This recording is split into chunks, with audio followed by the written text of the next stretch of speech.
जवानी छोका माल टटका मिला देबो राइट नहीं मुँह लटका तोहर जवानी छोका माल टटका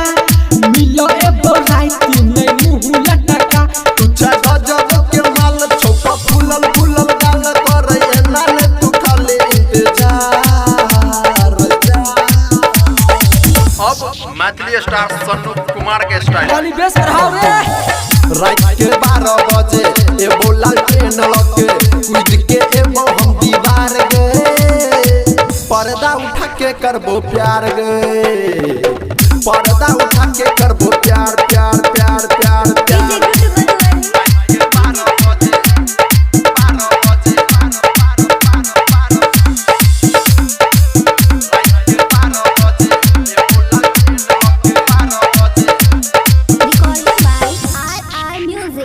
रात भर तोरा जगे बौगे जान